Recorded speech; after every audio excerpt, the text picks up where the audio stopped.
everyone, and welcome to Marks for Life podcast, making its return with your hosts, Jimmy and CJ.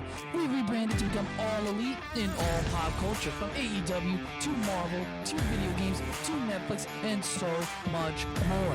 You name it, we talk about it. Come join us, and welcome to the show.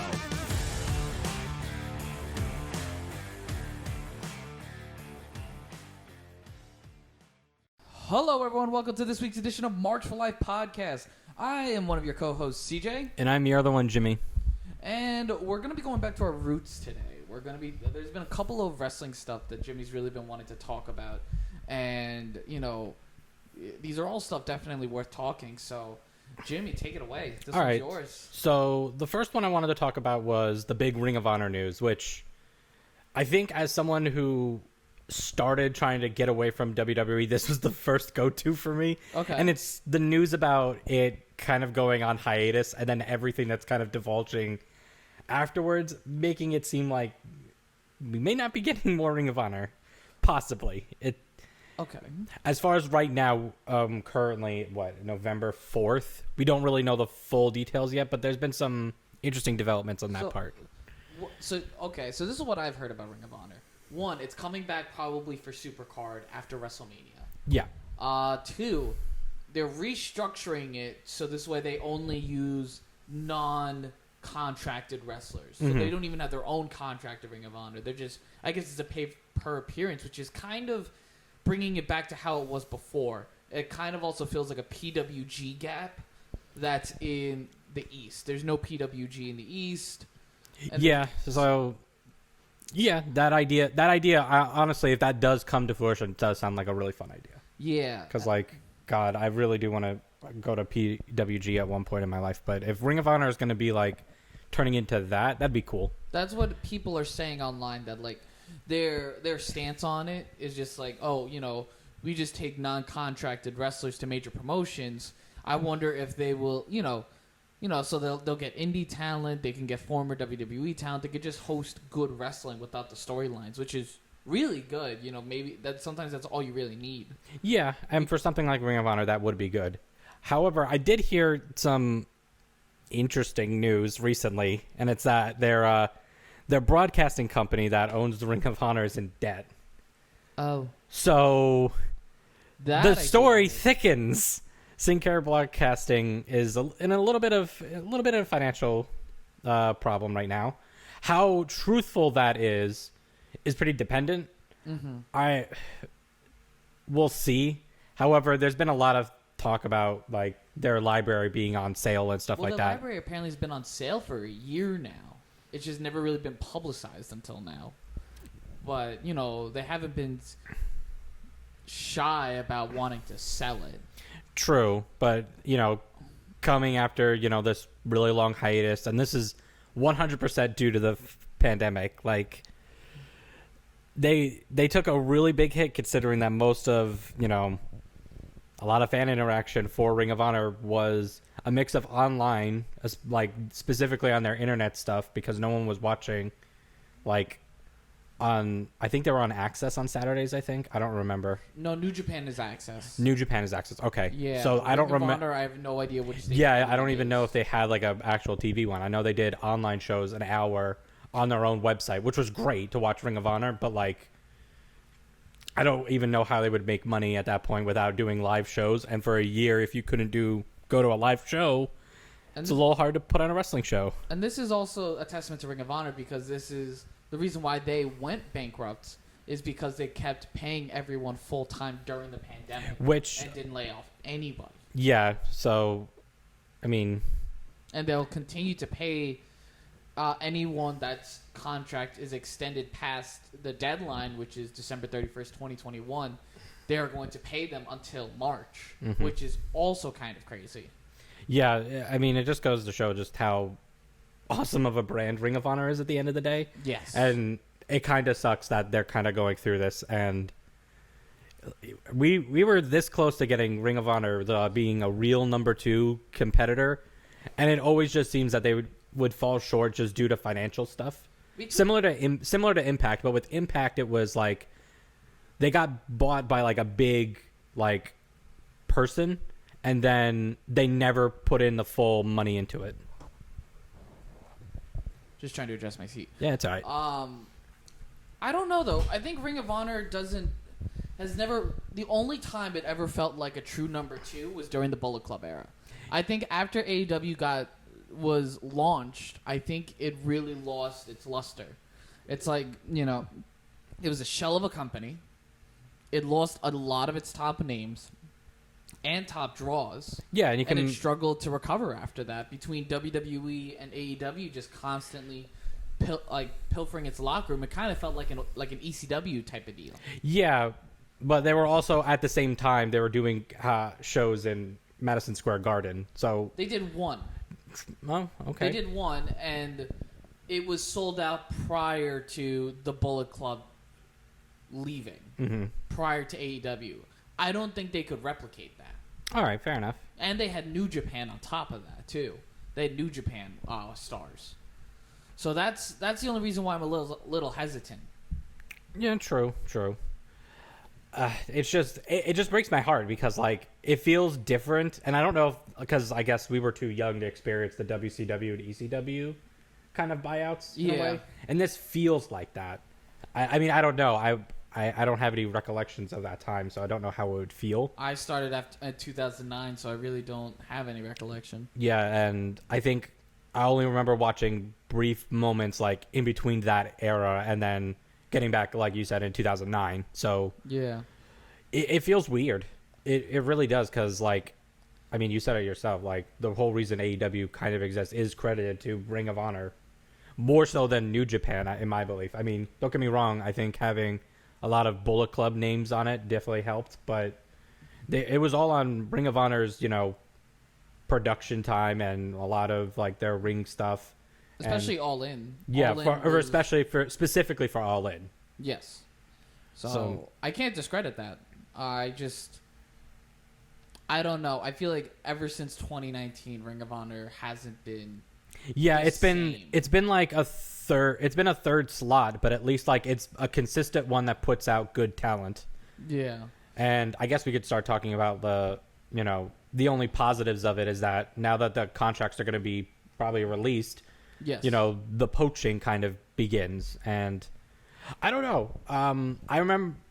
WWE is not interested in indie talent. Would you consider Ring of Honor indie talent still? Yes. Okay, so there is one person in Ring of Honor that I feel like WWE may be interested in, and that's Jonathan Grisham. Ah, yes, someone who I really hope goes to AEW instead. But hey.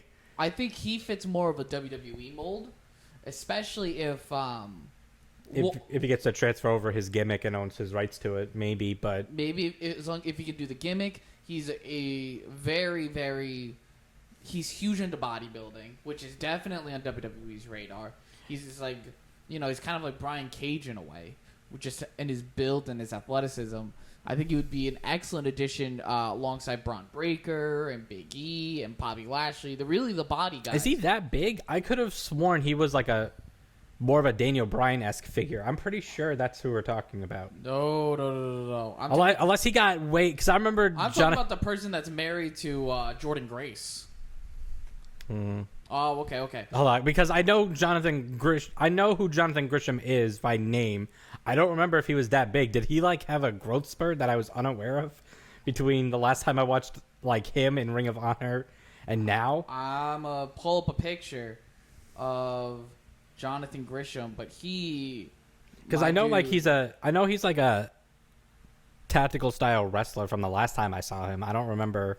Or maybe I'm thinking of someone else. I don't know. Let me see. I'm trying to pull a picture, but I feel like if they can get Jonathan Grisham, they can also get. Trying to find a good picture of this guy, but if they can get Jonathan Grisham, they might be able to get Jordan Grace, who's also. Imagine a buffer Beth Phoenix, like a buffer China, this is Jordan Grace.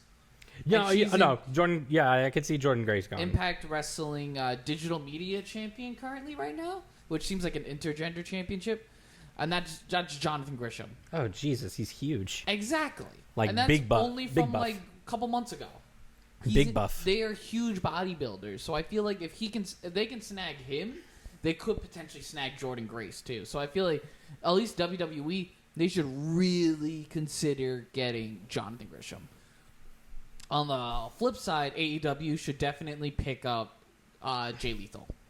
Oh yeah, absolutely. I think Jay Lethal. Oh my God, yes, absolutely. And there's one other person too. I have a team in mind. I don't know if it would actually happen, but it would be sick to see this team in AEW. Are you thinking about the Briscoe? I think the Briscoes. The Briscoes would be a great addition for AEW, in my opinion, at least. Wrestling wise, yes. Personality wise, no. Especially with all those homosexual comments that they made years ago, and look at their roster. Yeah, true. Nyla Rose, Sonny Kiss, Anthony Bowens. True. And do they really need another tag team? I mean, that's true. They have AEW. I mean, has like a bloating roster problem, kind of, but when you can pick off, ostensibly the tag team that kind of stayed with Ring of Honor, I mean, they're hot. I would say they're a pretty hot commodity, especially if they could be shared with like GCW, which is what happened with Matt Cardona, I believe is his name now, the old Zack Ryder. So what about old Zack? Well, that he could be like, they could be the talent that could be shared across, kind of like Matt and Christian and everything like that. Maybe not like a permanent thing, but like definitely see them in the tag team slot for a little bit. It would be kind of cool. The Briscoes. Yeah, the Briscoes. I think Briscoes would be better off in Impact. Maybe. There is some of the women in Ring of Honor I think would definitely be should be a part of AEW. Mainly Maria Kanellis as the booker. Yeah, I'm actually quite impressed by how much the women's division in Ring of Honor has kind of evolved ever since she kind of went back. Yeah. Because I remember the first time watching Ring of Honor, and she was just the matriarch of the Kingdom, and that's another tag team that would be amazing to be in AEW as well as the Kingdom, with Matt Taven and Mike Bennett. Okay. But yeah, I think that they definitely need another person to be put into that position, because I don't know how well, even if is Brandy doing the booking for the women or no? I think it's Kenny. I think it's Kenny? Okay. Kenny's really, or at least the Joshi wrestling, but I really think they need actual female wrestling talent. Yeah, Maria Kanellis is definitely one of those people. Paul Heyman has gone on record saying that she is one of the best minds for the business that he's seen.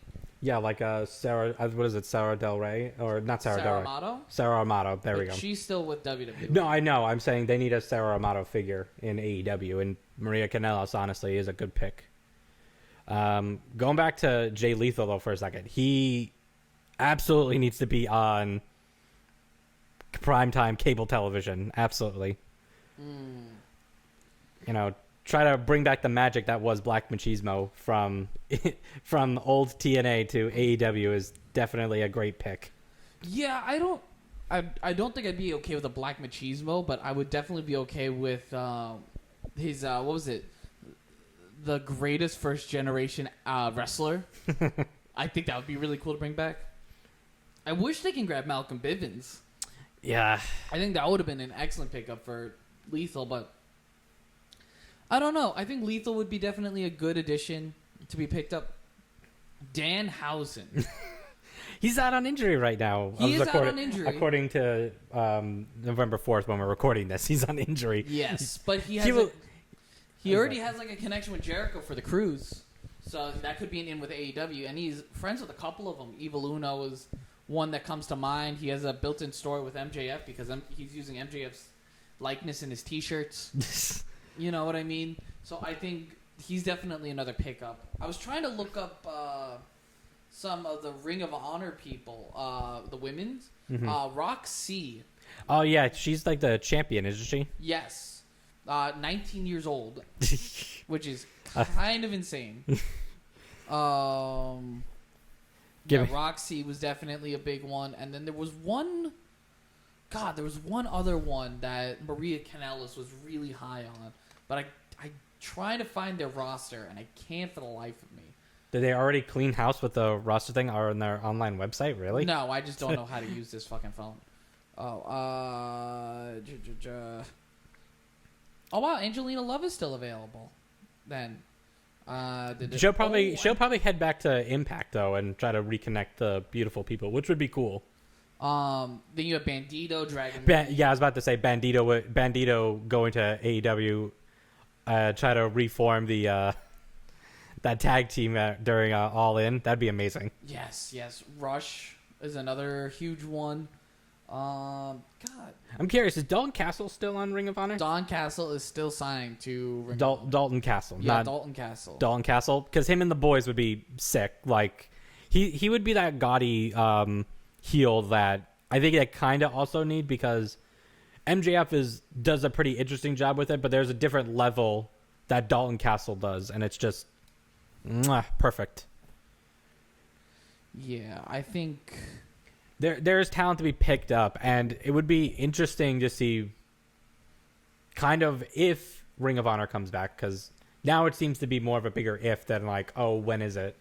In my opinion, at least. I mean, I'm just curious to see what independent wrestlers would stick around for this iteration of Ring of Honor.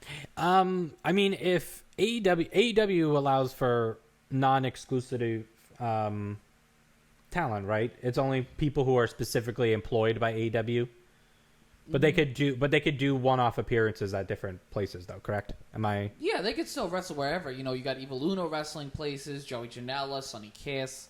So Ring of Honor could. I mean, it's possible that they could get a couple of talents for AEW, and maybe just to help spur off some people that get through the chopping blocks of the WWE system to get like a jump start.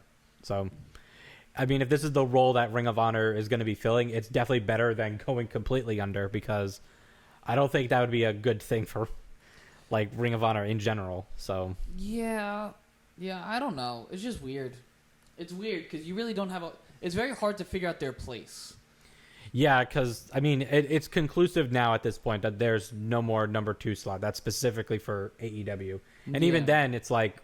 Okay, there's like a real viability between 1 and 2 now, and it's like, okay, who really wants to fight for 3rd? Yeah. And it's like, well, Impact is still around, and Ring of Honor is doing a hiatus restructure, and even then, we don't even know if that's like gonna come through to fruition fully. We don't really know. We don't know how it's gonna be structured. Yeah. So I'm sure we'll figure that out in a couple months. Yeah, hopefully. Speaking of number 1 and number 2s, want to talk about Bischoff? Because I know you wanted to bring this up. Oh God. If you want to go on and explain, because I just No, you explain, because I'm trying to figure out where your head's at. So Eric Bischoff, I think, came out. What was it, on his own show, or he went 83 weeks. Yeah, and he had some pretty interesting comments. He had some comments about Tony Khan about the ratings and how they're kind of, in his opinion, kind of fudged. If I'm paraphrasing that correctly, and to that I don't really have a specific problem with. I think he's right on that. It's more of the Punk ones that I have a kind of problem with. So his first one, I think, was kind of just it's silly and like I can ignore, which was like they kind of like they had CM Punk shit the bed or something like that, because after his initial thing, the ratings didn't really follow through, and I don't know. I feel like that's kind of it's a dumb one in my opinion, but it's not one to really gripe about. The one I really want to gripe about is his most recent comments on it about what is it? The interaction that was shown on Dynamite, I believe, between him and Kingston, and he said, quote, the only people who would understand the interaction between Kingston and CM Punk is the hardcore fans. And that to me is just stupid. It's just so stupid, because if by hardcore fans he means people who watch the program, then yeah. But I don't know. Like, to me, I feel like he's just purposely poking the egg for some reason when it comes to like making like controversial statements. I don't know. You know, he did write the book "Controversy Creates Cash," right? Yeah, I know, but so you have a problem with what he said about Tony and his whole things with CM Punk? No, maybe not specifically Tony. I don't have too much of a problem, because I think we had talked about this before. Yes. And you had some interesting statements on this one specifically about the ratings. I think Eric Bischoff is 100% right. Tony Khan should stay in his fucking lane. Listen, I'm a huge AEW guy, but he's right. It's not a head-to-head battle. and they shouldn't think about it like that. They should focus on their own ratings. They should focus on their own ratings and how to attract viewers, because right now they keep dipping in their ratings. They haven't hit 1 million in several weeks.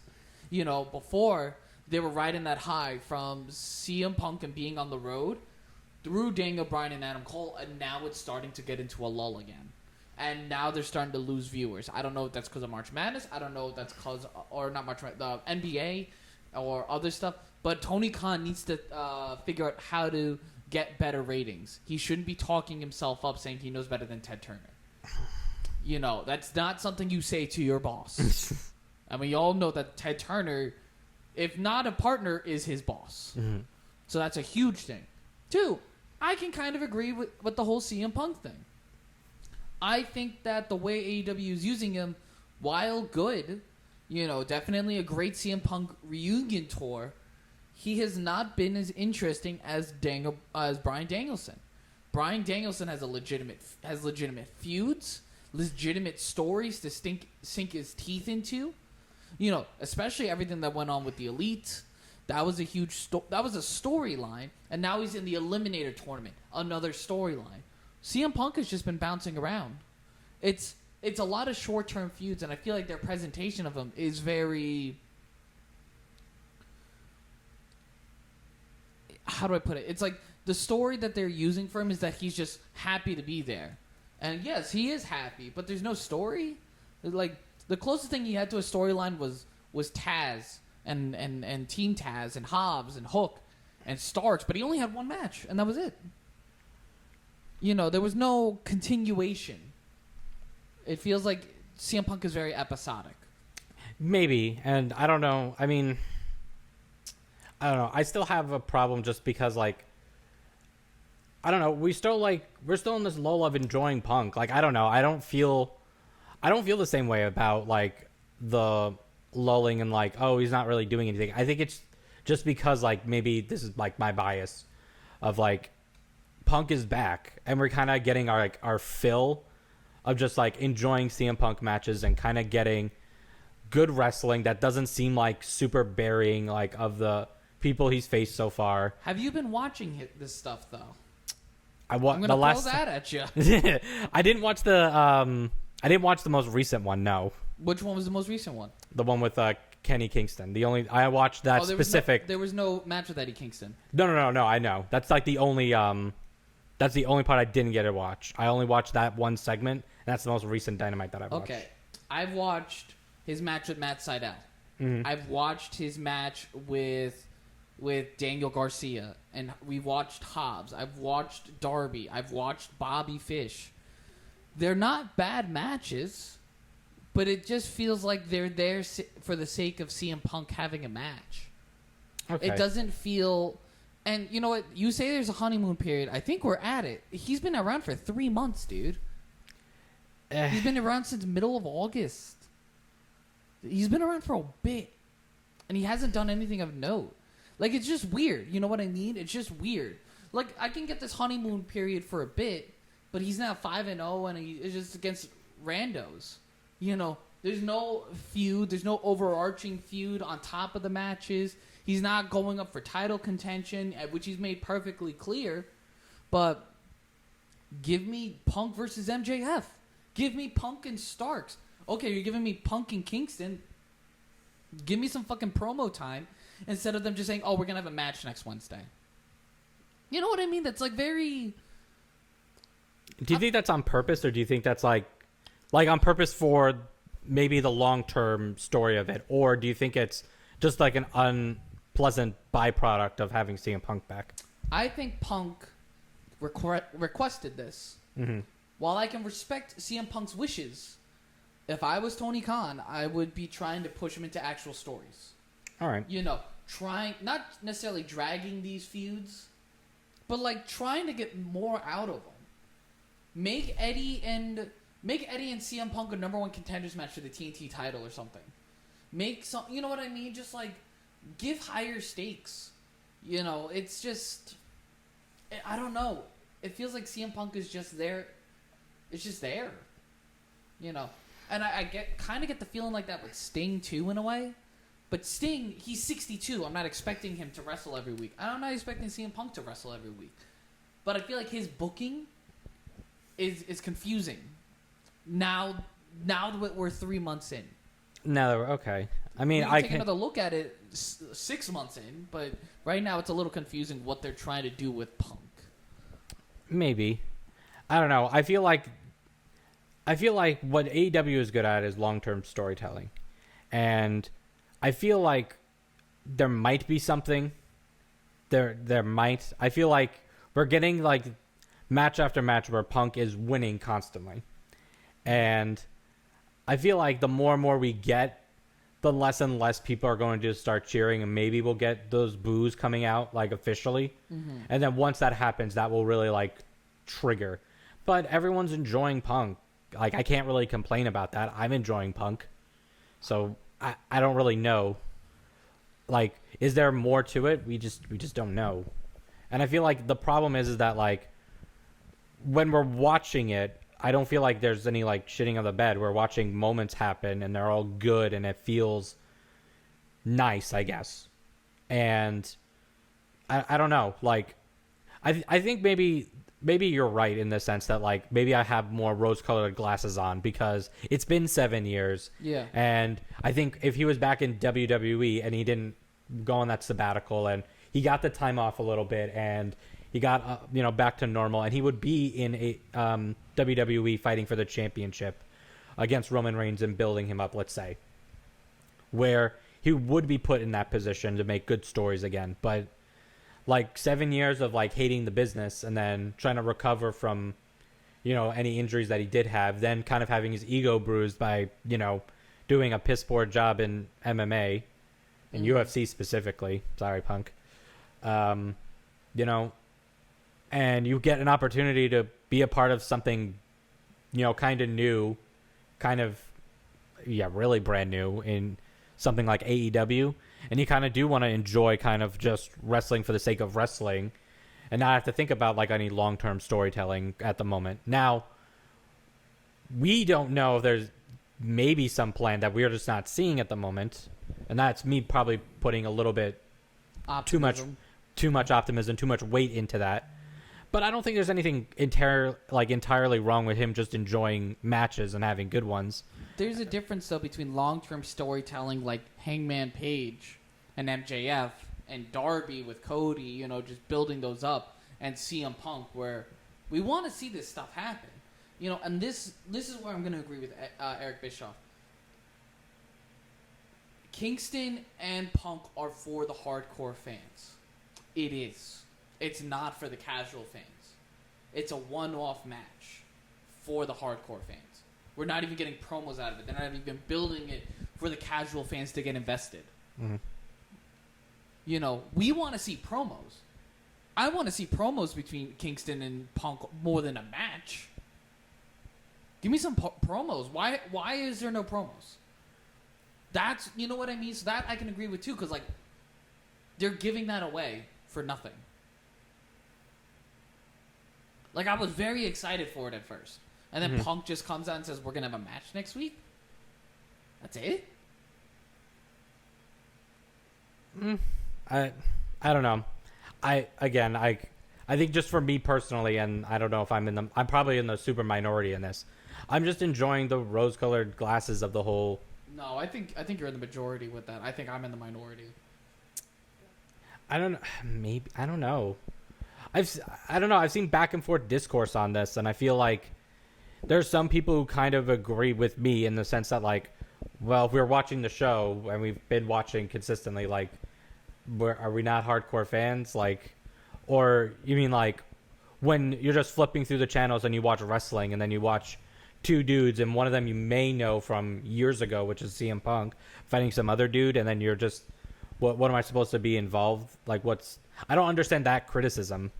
I think the casual fans are people that haven't watched in several years, and CM Punk is there to bring them back. Maybe. I don't know. I still feel like it's a weird criticism.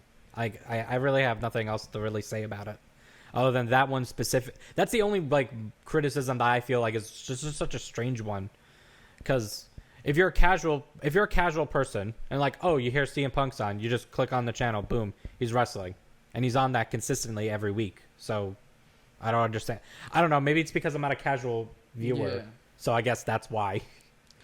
I think he just more needs to be done with Punk. I feel like he's coasting on this reunion tour.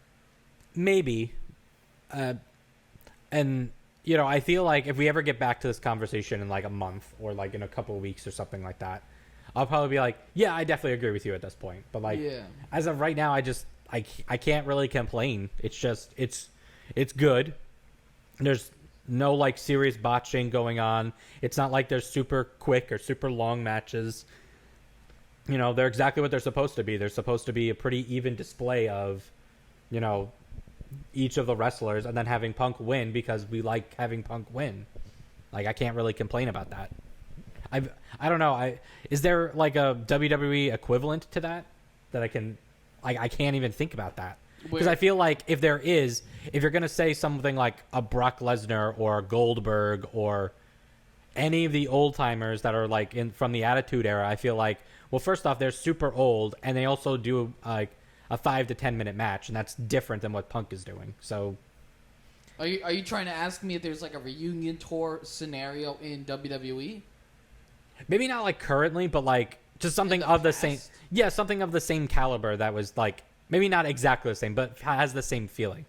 Where they just came back just to enjoy the ride. Yeah. So, Daniel Bryan's run back in 2018. That I don't think so, because then that led to other storylines happening, and then he becoming champion again. Yeah, that's a better reunion tour. Yeah, but then that kind of goes into my point, because that leads into Roman Reigns following his cancer. If you want to throw that out there, maybe. What do you mean maybe? Because but then the pandemic hit, and then he was like, yeah, he came back. Yeah, he was in 2019. He had to miss, I think, Mania that year, didn't he? No, he didn't. That's why. You know what I mean? He versed Drew McIntyre at WrestleMania 35. Ah, okay. That's what I'm saying. Like, it just felt very... And then after that, he versed Jinder for, like, several months. You know, like, nothing. Like, he really didn't... He didn't go after the championship up until Goldberg, February 2020. He did nothing of note. Nothing. He was just there. He was just there, you know, just enjoying the reunion tour. And I don't think that does well for a wrestling character. Just to be there and then just enjoy the fact that they're there. You have to have some kind of goals, some aspirations. Otherwise... Well, I think if I can go back to the Roman of it all, sure, for like that year, he might have been in a, like, kind of a low, like, oh, I'm back in the wrestling. But, like, once 2020 hit with Goldberg, we were expecting a big feud with that. Then the pandemic hit, and then he was... I'm not going to be anywhere near this because I have a pre-existing, you know, condition that could be really affected by it, which is totally fine, and I'm not mocking him for that or, you know, belating him for that. But then, like, as soon as he was able to come back, he came back, he became champion and a great heel, and he's been on this roller coaster ever since then. So, I don't know. Again, I feel like once, I don't know when that point is, that's going to shift into, okay, I'm going to be a serious character now, where I'm either going to try to go for a belt or have a great feud that extends for a long period of time. Here we go. Like, I for Punk, I have no idea when that's going to be. But for now, I'm personally enjoying the ride, and that's... For me, it's worn off.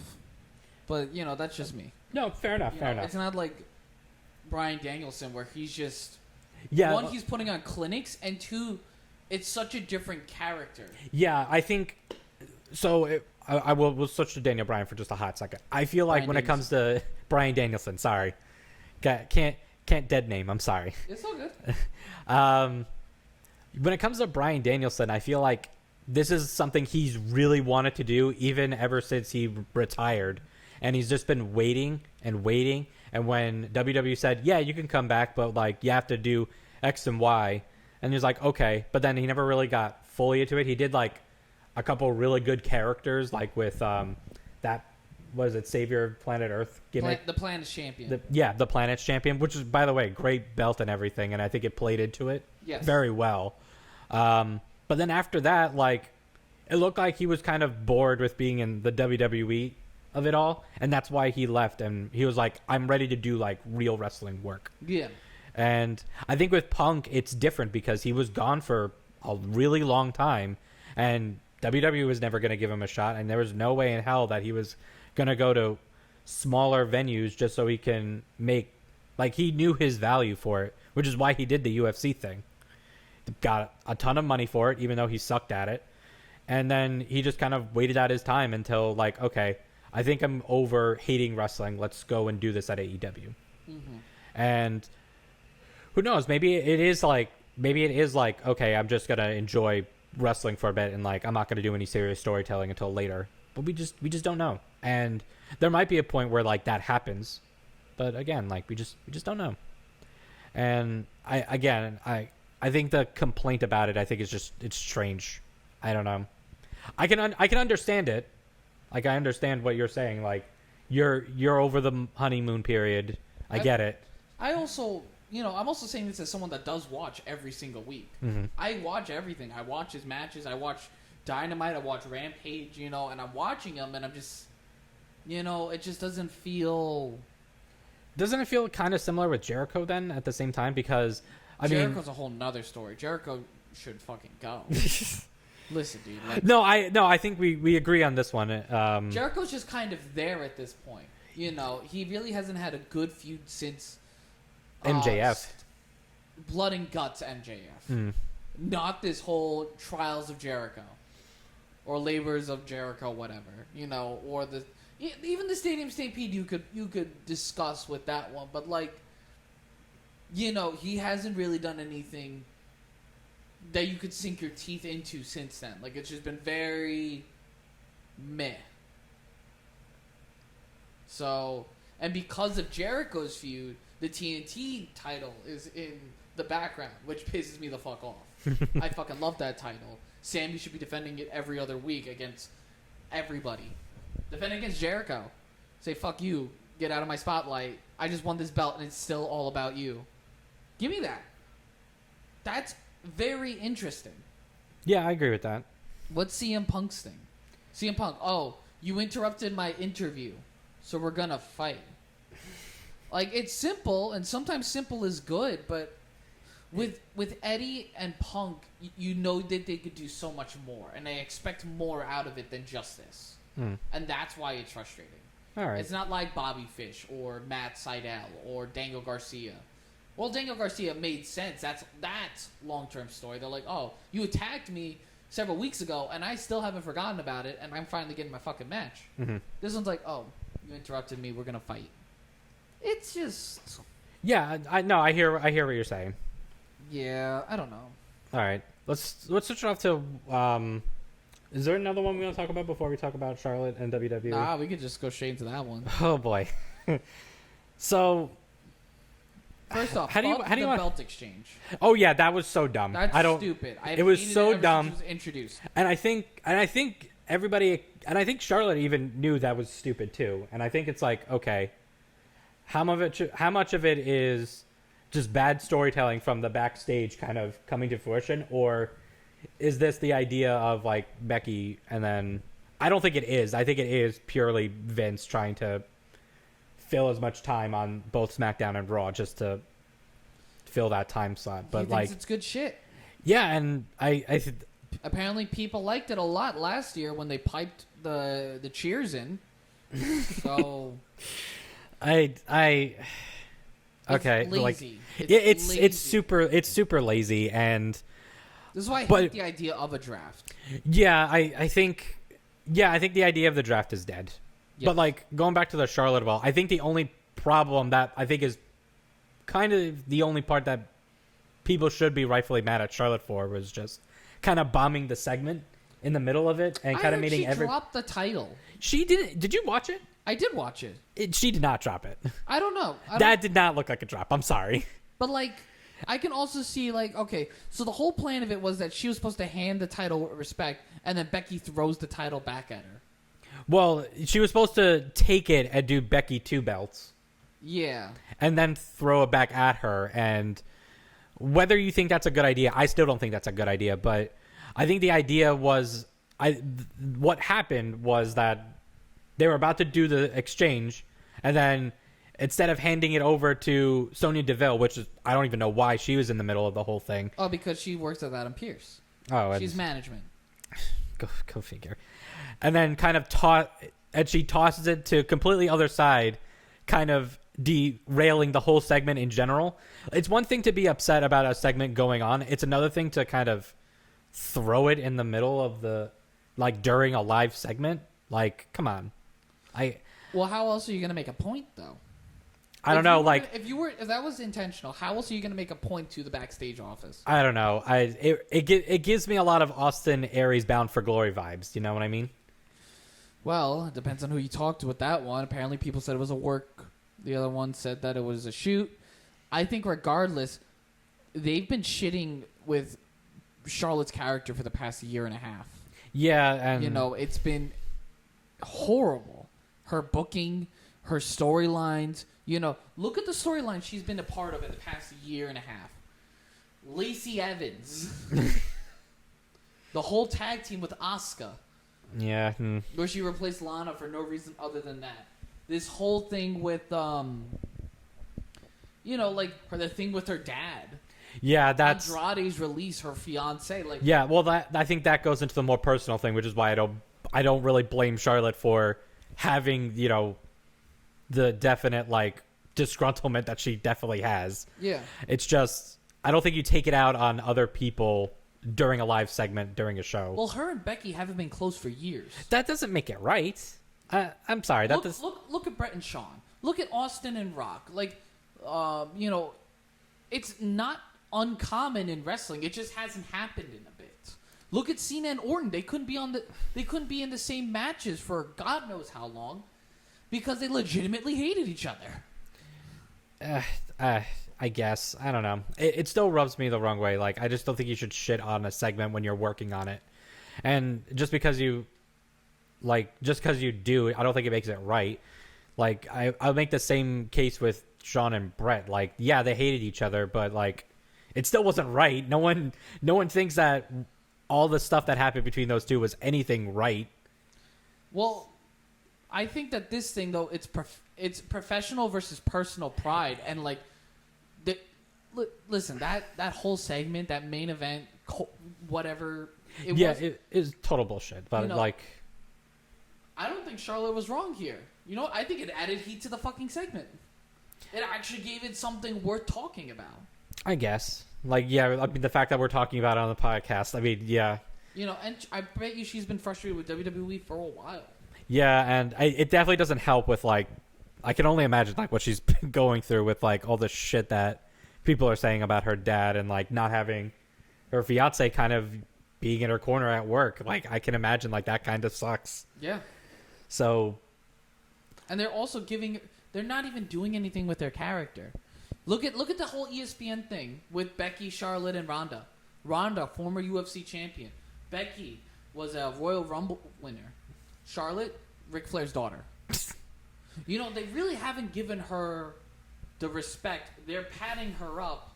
And granted, great heel. Definitely can work into the Flair name. Also deserves a lot of these opportunities. But they don't give her any story whatsoever to sink. They just expect, she's a Flair and she's a great wrestler. So, you know what? She'll figure it out. Do you think that it'll be enough for, Charlotte to leave? A lot of people are pushing for her to leave. A lot of people in her inner circle are telling her to get the hell out of WWE. Now, I'm asking you this, though, but do you think that she should leave? I think she should. I think she should, too. For her to accomplish. Yeah, I think, what, they're going to try to force in as many title runs for her so she can tie or break Ric Flair's record. I think that's stupid. Well, let's look at what she's a multi-time women's champion, has won the Women's Royal Rumble. What are we going to have her do? Win Queen of the Ring? Win the Money in the Bank match? Yeah, I'm not saying she hasn't accomplished a lot. She has. There's not much for her to do. Yeah, I agree. No, I agree with you on this. I just think the difference I think you and me have on this is that I think it's one thing to be disgruntled and be angry about it and then leave afterwards. I think it's another thing to kind of bombshell everyone else that you kind of work with at the same time. But like, I don't disagree with you on like she should leave. I was about to say, yo, if I had the clout that Charlotte Flair has around that locker room, I'd do whatever the fuck I want. You know, if I think a segment is shit and no one's listening to me and everyone agrees that it's shit, I would treat it like a shit segment. I don't care. I'll throw the title. Like, that's the thing. Like, first off, WWE doesn't value its titles. Oh, yeah, absolutely. So, and second, they don't value their wrestlers. So, like, I think that Charlotte, you know what? If she's pissed off and no one's hearing her, she's going to make it a way for people to hear her. You know, she ignored Vince, which definitely was a big thing to him. No one ignores Vince. She needed to make a point. You know, people haven't done this since fucking Stone Cold walked out with the Brock Lesnar match for the King of the Ring. Like, or Brock Lesnar throwing the belt at Vince. That's the other WrestleMania. Yeah, and I feel like no one gives him shit enough for that, but we have to. No, that's a huge thing. I guess. I'm not saying it like a bad thing, but like sometimes you have to make a point, you know, and they won't listen. Yeah, especially at the end of the male-dominated industry. At the end of the day, this is 100% WWE's like problem, and they're not solving it, and that I think is the main thing. Yeah, it's just like I think she should. If you had to pick AEW, really? Yes, 100%. If Tony Khan, if Charlotte becomes a free agent, and they do not pick her up, that is the stupidest fucking thing that they could do. Look, she's up there with the other two titans that they have picked up in the past year, Bryan and Punk. She's bigger than Bray Wyatt, easy bigger than Bray Wyatt. If Bray doesn't go to AEW, understandable. Go to Impact. Go to Hollywood. You know, there's so many ways to utilize your talent where you don't necessarily need to go to some place like AEW. Charlotte, you have to go. Either you go to AEW or go to Impact. And in all honesty, I could see her going to AEW. Like, that is a huge thing. Her husband. Would you be mad if she went to Impact though? Or be disappointed, or maybe disappointed is the right one. Slightly disappointed, but I think. Granted, I think that Impact has a long storied history with the Knockouts division. I truly do. She could face Mickey. She could face Madison Rayne or Jordan Grace or Tennille Dashwood or Deonna Purrazzo. The money, though, is her going to AEW with her husband, with her fiance, Andrade, her taking on Britt Baker and Ruby Soho, and taking on Thunder Rosa, taking on Nyla Rose and Riho and Serena Deeb. Fuck. Flair Deeb? That's fucking Bret Hart and Ric Flair in modern era. Like, that's a match made in heaven right there. You can have her fight Hikaru Shida, Anna Jay, Ty Conti. There's so many people there that she has not wrestled. And so many talented people there that not only would she go where she's appreciated, she knows that if she goes there, the whole division's going to be raised with her presence. You know, new challenges, new titles, less of a schedule. She gets to breathe. Yeah, plus I think she lives down in Florida anyway, right? She does. She lives down with Andrade. The biggest thing I want to see, though, with Charlotte Flair and Andrade is a new Four Horsemen. Like Four Horsemen in like with men or like a combination of the two? So like give me Charlotte, give me Andrade. I would have enjoyed it if Andrade ends up poaching FTR. I think that would be insane because I feel like the Pinnacle is doing nothing, and I feel like Andrade poaching them would be chef's kiss. Especially because FTR is still being paid by Andrade to take out, Cody and to take out, taking out Pac. Do you think it would be a real heel move if she got Tully Blanchard to be her manager? How would that be a heel move? Well, for the start, the fact that it's not Ric Flair. Well, actually, no, you're right. That'd actually be a face move, wouldn't it? I think it would be nostalgic. I think there's definitely a play there with Andrade being a face, Charlotte being a face, FTR being faces, taking on MJF, Wardlow, Shawn Spears, and God, I don't fucking know. Let's put Nyla in there. I feel like Nyla Rose would be really good. Or, Serena D. I think there's so much potential with Charlotte leaving WWE, where she doesn't have to constantly fight Sasha and Becky. That's been her main opponents, and Asuka, for the past, God, how long has she been on Ross? 5 years? That's been her main opponents, in Bayley. Yeah, I don't disagree. I think you're right. Like, it's just frustrating. Yeah, God, like I can't imagine just like the constant harassment of like, I wonder like how much harassment she's got from people saying all the really mean and crass things about her dad, whether they're justifiable or not. I think it's still messed up that if she does get that stuff, and she probably does, and the fact that like she doesn't have like a constant rock with her all the time with Andrade, it's just I can't imagine that. I think Charlotte definitely needs a change of scenery. Yeah, WWE has done excellent by her. They really have. But I think given everything that's going on, I think what's best for her may be to just go. But that's, again, ultimately up to her. I would like her to see her go to AEW. That's probably the only place I would like to see her go. Mm-hmm. You know, I'm just trying to imagine that. Ashley Flair. What if she doesn't get released until post-Mania? And she doesn't have like a 90-day contract clause. And then we get a reemergence of Ring of Honor for just like the complete indie, like no contract, no nothing. Not a main event, but like a co-main event, women of honor match. Whatever women indie stars on the thing versus Ashley Flair. And that'd be the first match for the new Ring of Honor. Would that be like a worthy match to watch, or would you rather do the big whole shebang on AEW? It would be cool if she went to Ring of Honor. I think her going to AEW, though, would have more of an impact. Mm. You know, because you would lose that surprise factor. And they got to capitalize on that. Imagine Tony Khan doing the CM Punk thing with Ashley Flair. Ooh. You know, it's like, oh, doesn't matter if you're a queen. You know, come here and we'll show you who's truly on top of the world. Woo.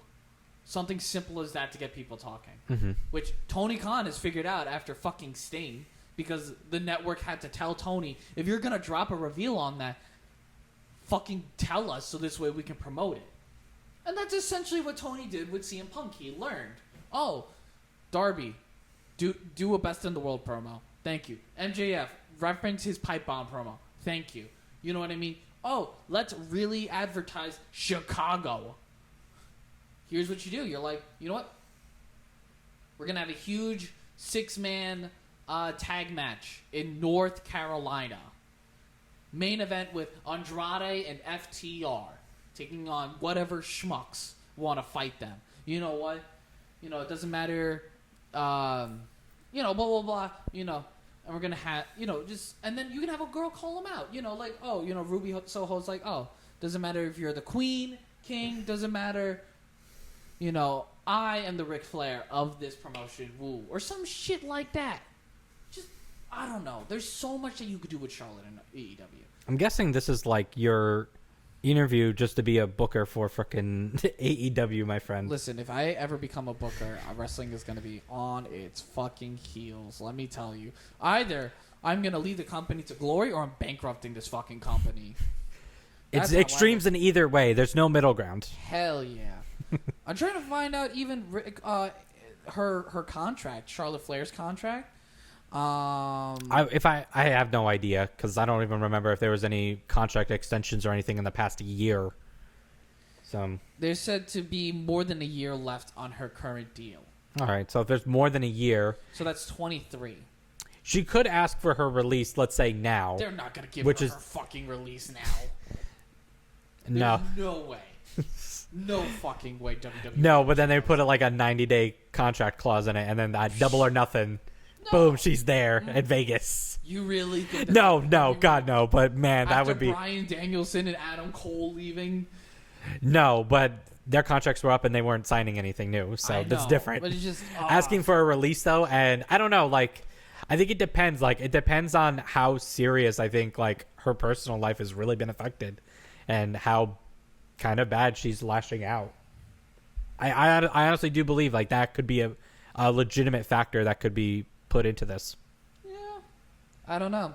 I don't think though they're gonna release Charlotte. They're gonna keep her until her contract. All right, that's my opinion. I will mention just 2 quick things. Sure. Or just one big quick thing. Sure. Kyle O'Reilly's contract ends in December. Yeah, I know. Oh, man. This is the tag team I want. I want fucking Red Dragon in AEW. If we're having one more fucking tag team, give me Red Dragon. Dude. We have the Elite, Kenny Omega, and the Bucks versus the Red Dragon and Bryan Danielson, the American Red Dragon. Is there triple American Red Dragon. Yeah. Oh, God. Oof. Rough name? Arm? Oh, no, it would be Ard. That'd be it. Nope. If anything, give me Adam Cole splitting off. Give me that. But, like, I don't know. I really just want the Mount Rushmore in AEW more than Undisputed Era. I feel like that's becoming more and more close, like, as the months go by, because it really does seem that Kevin Owens is not interested in re-signing. I don't know. I also, just my personal take, I hate 4-man groups. Like 4 men, 4 women. I hate it. Do you want to just like one giant, like NWO style, just one giant thing? Hell no. That's even worse. No. What I like is talent for each division. So you give me a male single star, a women's single star, a male tag team, and a female tag team, and that is my. So no factions. You're not a factions or stable man. Oh no, I am a faction stable man. I just hate the trope of we have, we have a world championship contender, a mid-card championship contender, and tag team championship contenders. I think that there's so much more money. Like, give me. Here we go. Give me Britt, Jamie Hayter, and Rebel teaming up in a faction with Red Dragon and Adam Cole. No one's competing for titles. No one. If they put in a women's tag championship, then you can technically hold all the divisions. And there's no conflict. You're not going to be like, Kyle O'Reilly and Adam Cole are going to be fighting each other over the world championship. They want to be a tag team. Similarly with like Jamie and Rebel, they're not going to compete each other over singles because they agree tag team. I think it's only there for drama and story purposes, and I think it's so stupid. There's so many better ways you could do it. I was just watching Survivor Series, and you had Mr. Fuji. Which Survivor Series? 88. Where Mr. Fuji, he swapped teams in the middle of the Survivor Series match. He was representing, Demolition. And then him and Demolition got into a fight. Demolition got eliminated and left. And the Powers of Pain, Warlord and Barbarian, went up, was talking to Fuji. He's like, hey, you okay, dude? That wasn't right. Recruited Fuji in the middle of it. That's easy storytelling. Literally, you could just have Tully midway through with the FTR match is like, you know what? You guys look like you're losing. I'm going to make you guys lose and go with these guys. Literally, you could just be like, you know what? So you want the utilization of the manager again? I love managers, but I like conflict that's not like, you see this rising star, look at the world championship. Batista Triple H. It was good. I don't think it's necessary anymore, but like, they're both holding the title. They're like, ooh, but I want this belt. Yeah, you want that you want the destruction of the current factions and stables that are already established at the moment, and then maybe later they'll come back. But like, you would like to see like Kenny Omega and Adam Cole face off against each other for the world title. I feel like because Adam Cole is in that group, there's no reason but to think that. But you would that. But what I'm saying is that you would like to see that if it's for the 100%. Belt. Okay. But I feel like this is what I'm saying. I never had that thought when it was Kenny and the Young Bucks. I had that thought when it was the Young Bucks and the Good Brothers. 2 competitive tag teams don't make sense in the same group. That's why I didn't like it with Eddie Kingston having Butcher and the Blade and the Lucha Brothers. That makes no sense. Or Matt Hardy's faction with with Private Party, Butcher Blade, and God, what the fuck? Jack Evans and Angelico. I forget their tag team. TH2. It doesn't make sense to me. Because they're all going to compete, and you're going to just lose this group. Why even put... As a manager, or as someone who leads a group, why would you put yourself in that type of risk? Maybe it's just my like the way I think, but like no. I actually see I see the point that you're making. It actually is quite brilliant. Like it was convoluted, but at the end of the day, I was like, as a business person, I don't know. Why would I risk that? I don't know.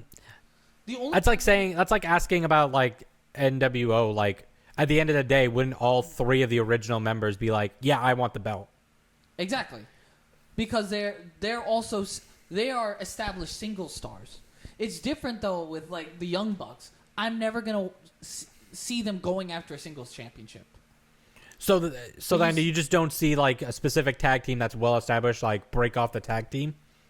I can't think of any, at least like specifically in AEW. In AEW, I cannot think of any tag teams that would split off. Even Jurassic Express, I don't see them splitting off like a breakup feud. I see them like the New Day.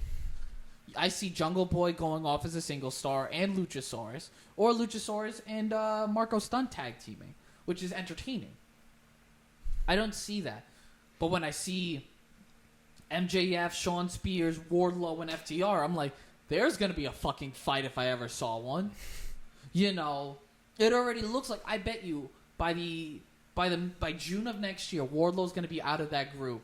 And then you're going to have a real 4 horsemen. Shawn Spears, but Shawn Spears is the pin guy. You have MJF, and then you have FTR.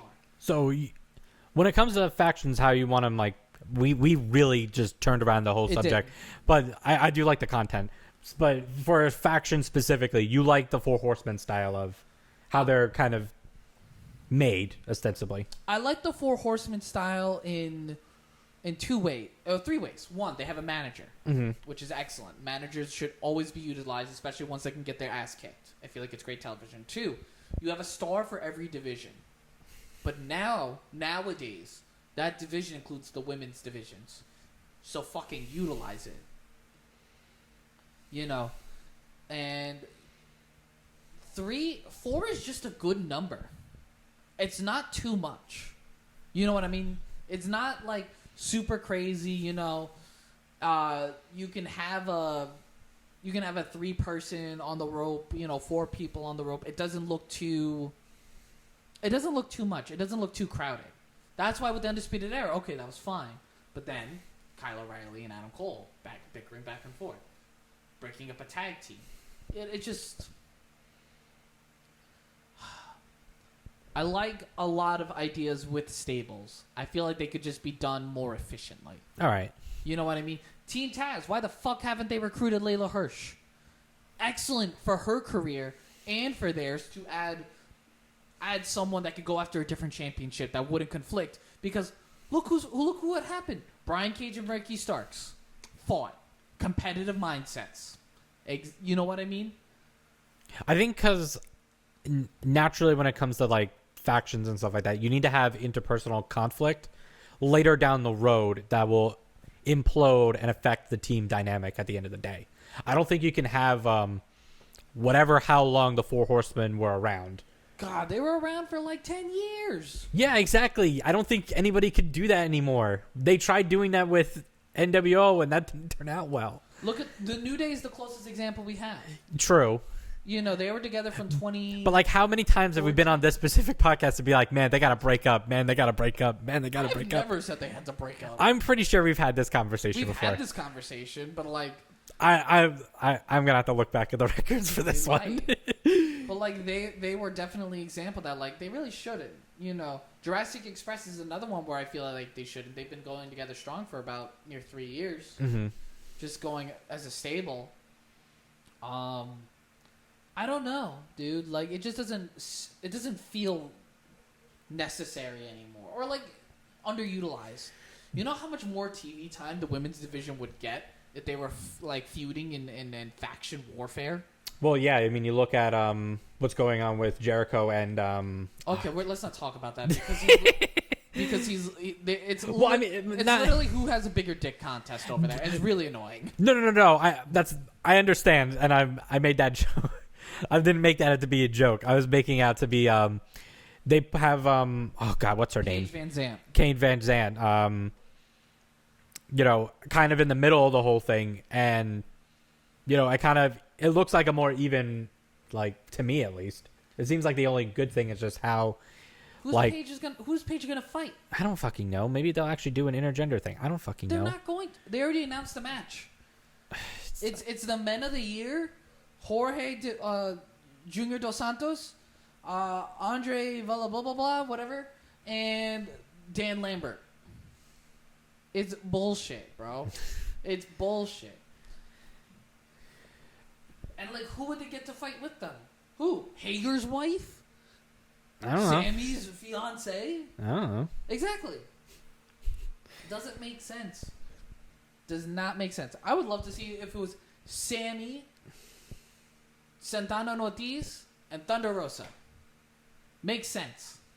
You know, not trying to be like stereotyping, putting all the Spanish people together, but like no. Don't worry about that. But like, I think you got to do stuff that makes sense. You know, I think. Like or have some like friends. Like I don't fucking understand. Like it just I don't know. Factions are weird to me nowadays. Like you have such a big roster and you're trying to get everyone on the show. So factions make sense. Why aren't women part of any factions? It's just Dark Order and Hardy Family Office. I mean, and then whatever you want to call Britt Baker and her crew. If you could call that a faction or a stable or whatever. Kind of like a faction, but not really. Also, I haven't seen this in a while, but like, is Vicky Guerrero still a thing? Yeah. Like, so like, she's still managing Nyla. Is it solely just Nyla, or I thought Jade Cargill was still a part of that? Nope, Jade is with Smart Mark Sterling. Okay. I think there's a lot more validity to what you're saying about this. There you go. You're thinking about it now. Yeah, I'm thinking about it now. Like, Taz should have recruited Jade Cargill over Smart Mark bitch Sterling. Imagine that.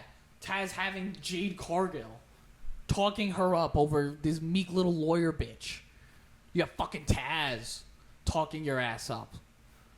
Like, I don't fucking understand. Why hasn't Vicky gotten around? First off, I don't know if Vicky's even like a great manager. Yeah, I think Overall. I think when it comes to Vicky specifically, she's just a meme. Yeah. That's really what it is. She's a meme. And don't get me wrong, great meme. Hilarious. Fucking loved it. But it gets pretty stale pretty quickly, which is why we boo the crap out of her. Yeah. Constantly. Yep. There's highs and lows with it. Don't get me wrong. When she came back, huge pop then. When was it? Back in WWE, there was like a pop when like she was doing actually good shit for a bit. And then like Vicky's an interesting story. And I don't want to get mixed up with talking about Vicky Guerrero for another like 10 minutes, please. I will say my favorite faction that includes like both men and women has to be Best Friends. The Best Friends faction. Because you got, unfortunately, Trent is on injury, so you have Wheeler Yuta in there. But he's like kind of learning the ropes. Mm-hmm. So like, it kind of goes against what I was saying before, but also, you know what, he's there. For a substitute, he's not bad. Yeah. I hear what you're saying. Chuck Taylor, which normally it was Chuck Taylor and Trent Beretta. Yeah. Best Friends. You have Orange Cassidy as the single star, and you have Chris Statlander who's going after the women's championships. Fucking smart. More of that, please, is basically what you're saying. Yes. Holy crap, yes. Give me Thunder Rosa and actually, you know what? If we were gonna play this game, give me Thunder Rosa, Andrade, and the fucking Lucha Brothers. Yeah, I was about to say when that would be crazy. That would be absolutely crazy. Or if you have someone, well, you can't really have anyone join Death Triangle because it's not Death Triangle anymore. I mean, there's like teams within the faction. Like that explains the whole, like Adam Cole at the Bucks compared to like the rest of the Elite. Yeah, but Death Triangle is just like 3 people and Alex Abrahantes. You got Lucha Brothers and Pac. Why isn't the Nightmare Family utilizing this shit? Like, give me Lee Johnson teaming with fucking Baby Arn, with Red Velvet, and I don't know, Dustin. Oh yeah, you know what? Fuck the Factory. They're useless. Give me Nick Comoroto as a fucking single star. He's the only goddamn useful person in that goddamn faction. Him and Anthony Ogogo, but he's injured too. I'm just saying that there are ways. Quick, single star, tag team, and women's wrestler you would like to see together. And you could throw a manager in there if you want. Out of any of the companies, or like just specifically Let's in go one? AEW. If you want to go any of the companies, go right ahead. All right. But I'm gonna just choose mine off of AEW. All right. If I had to pick one, I think I would pick like a Dark Order variant. I would definitely go Hangman Page as the main star. Sure. I would pick for the tag team Uno and who's the with Stu? Was it Stu? Grayson? Yeah, I think it's Stu Grayson. Yep. The original one of that. I would definitely pick Ty Conti because I fucking love Ty Conti. Okay. And I'd pick Colt Cabana. I think that he would be like the fall guy-ish, but he would be a guy who would, like, you could definitely see winning like a sub-tier title like the TNT. Not mocking the TNT, but like winning the TNT, and it would be like a good heartwarming moment. Okay. But that would be like my pick. I fucking love Dark Order. I think Dark Order, and I feel like Dark Order has that problem that you're talking about, but for some reason it doesn't feel like that. Because they're always in multi-mans. They're not. That's the thing. They don't have that problem, but they're an anomaly. I don't see them feuding. I did before. Oh, and then the manager would be -1, by the way. That's amazing. But like, I saw them feuding prior to the whole Rochester show, and then Bray Wyatt leading one charge, and then Hangman leading the other. I could have seen this if Brody was still alive. There could have been a splinter, but like, ever since Brody's passing, I can't see that group breaking up. Yeah, I feel like that, and like, I don't think there's ever going to be like a storyline moment where that's going to be like, we're going to break this off. It's just not going to happen. But yeah, I think for my Dark Order variant, that would be it because man, they're just so fucking good. That's my. What about you? Miro would be the star. Layla Hirsch would be in there. Actually, nah, scratch that. Give me fucking Serena Deeb. Give me Serena Deeb in that shit. And then tag team. God, what tag team would I really want to see? Yeah, you know what would be fun? Well, no.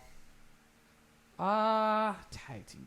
I have to go through all the fucking tag teams in my, because there's so many tag teams, so many that the reverse WWE problem. There's too many tag teams. Exactly.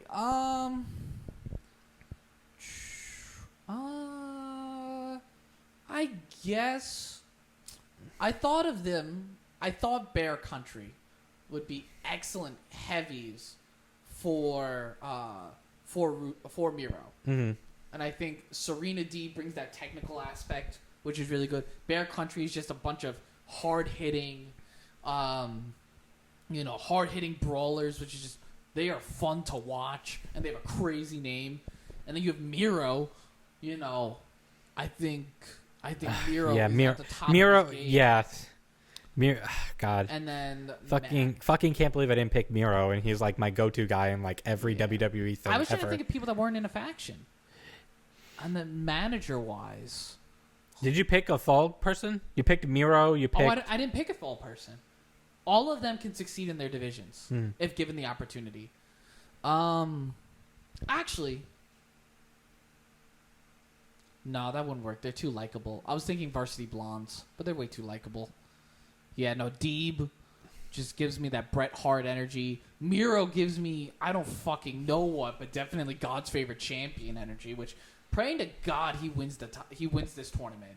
I want him to win this tournament. I thought of another really good one. Oh, and then manager, give me CJ Perry. Yeah? Give me Lana. Yeah, we need a proper one because, man, the WWE one left a really bad taste in my mouth for the longest time. I think she would do so well with them. I think she would do so well because she's very intelligent. I feel like it would definitely go over super well. I just thought of another, hopefully crazy one that would be really good. Okay.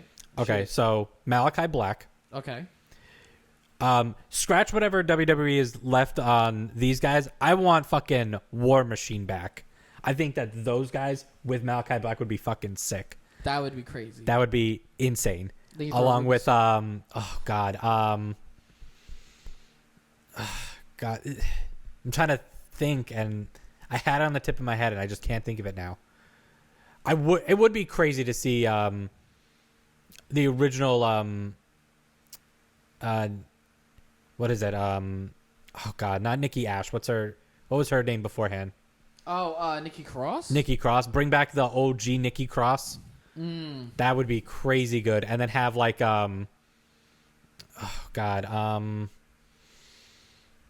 can't think of a manager for it, but those four specifically would be crazy sick. That'd be like a weird like Viking Norse Ragnarok kind of faction that Sarah Logan. Well, I don't know if like. Well, actually, you don't know if she could talk. Yeah, it's like not a manager position. I wish there was like a stoic old guy because like my head keeps thinking Zeb Coulter, but I know that would be a bad. No, that'd be excellent. What are you talking about? Zeb Coulter? Really? I don't know. I feel like if you had Dutch Mantel, or if we're really going crazy, James Mitchell. But like, I feel like Coulter would fit that Duck Dynasty type of Norse god Odin type of. Yeah, you see the vision that I'm going with, right? He fits that. Yeah. I think that would be really good. But you saw the vision that I was thinking. Yeah. Like, I think that something like that done properly with like, arguably a tag team that got nerfed pretty badly when they got to the main roster. Oh my God, it's so upsetting. Anyway, okay, we went way over time because we got harangued on that last segment pretty badly. We really did. How late are you for your other podcast? Oh no, I'm good. So I still have time that I could drive there and without being late. So all right then. So that'll be it for this week, guys. Thanks for listening to us ramble. See you next week.